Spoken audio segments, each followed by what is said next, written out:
এই খুব গুরুত্বপূর্ণ ইসলামী কনফারেন্সের সম্মানিত সভাপতি, উপস্থিত সুধীমণ্ডলী, আসসালামু আলাইকুম। আজকের এই কনফারেন্সের যে টাইটেল, সেই টাইটেলটি আমরা যদি একটু পড়ি, মনোযোগ দেই, globalisation of Islam with the vision of a united ummah. অত্যন্ত ব্যাপক একটি টাইটেল, এবং আপনারা যদি খেয়াল করেন যে এই টাইটেলের মধ্যে আসলে দুটো সাবজেক্ট আছে, বিষয় কিন্তু দুটো। একটা হচ্ছে গ্লোবালাইজেশন অফ ইসলাম, আর একটা হচ্ছে ইউনিটি অফ উম্মাহ। তো এই দুই সাবজেক্ট সম্পর্কে বলতে গেলে ঘন্টার পর ঘন্টা বলে যেতে হবে, কারণ এতই ব্যাপক এই দুই সাবজেক্ট, এবং এখন পর্যন্ত আমরা এ সম্পর্কে অনেক আলোচনা শুনেছি। তো আমি খুব যথাসম্ভব সংক্ষেপে এই দুটোকে একটু কাছাকাছি আনবার চেষ্টা করব। আসলে আমরা যদি গ্লোবালাইজেশন অফ ইসলামের কথা বলি,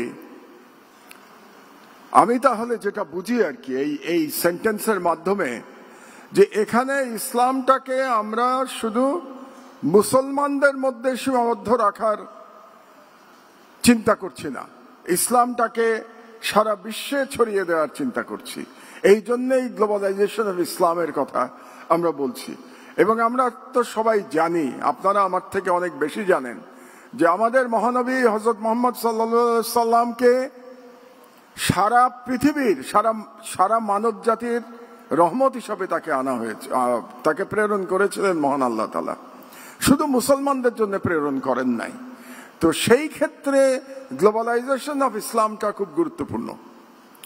এবং এই যে গ্লোবালাইজেশন অফ ইসলামের কথা আমরা বলি, এটা করতে গিয়ে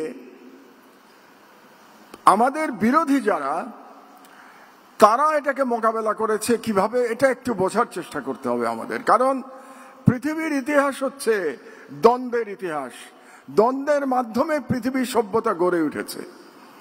তো ইসলামের একেবারে প্রথম দিকে 711 খ্রিস্টাব্দে ইসলাম কিন্তু স্পেনে পৌঁছে গিয়েছিল, আমরা সবাই জানি।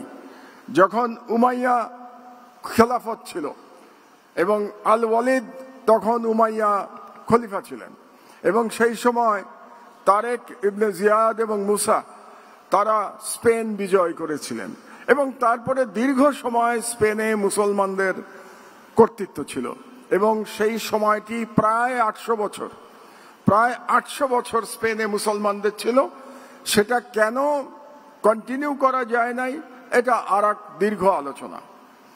তো সেই সময় যখন ইউরোপে ইসলাম পৌঁছে গেছিল, তখন ইসলামকে মোকাবেলা করবার জন্য অপরপক্ষ, বিশেষত তখন ইউরোপে যারা খ্রিস্টান ধর্মাবলম্বী ছিলেন এবং যারা জুইশ ছিলেন, তারা ইসলামোফোবিয়া, যেটা আপনারা মডার্ন ইসলামোফোবিয়া দেখতে পান, সেই ইসলামোফোবিয়া তৈরি হয়েছিল কিন্তু আজ থেকে 1000 বছর আগে।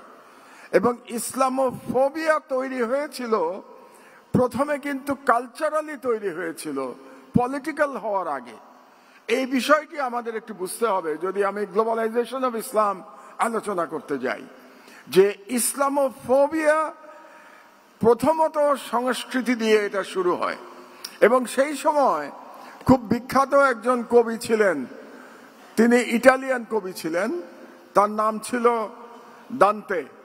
দান্তে একটা কবিতা লিখেছিলেন, একটা কাব্যগ্রন্থ লিখেছিলেন, ডিভাইন কমেডি। এবং ডিভাইন কমেডির পুরোটাতে প্রধানত ইসলামের বিরুদ্ধে বিষোদ্গার করা হয়েছিল, এবং তখন থেকেই কালচারালি ইসলামের বিরুদ্ধে প্রচারণা শুরু হয়েছিল পশ্চিমা বিশ্বে। এই ইসলামোফোবিয়া আমরা যেটা দেখতে পাই এখন ওয়েস্টার্ন ওয়ার্ল্ডে, সেই ওয়েস্টার্ন ওয়ার্ল্ডের ইসলামোফোবিয়া মোটামুটি শুরু হয়েছিল দান্তের সেই বইয়ের মাধ্যমে।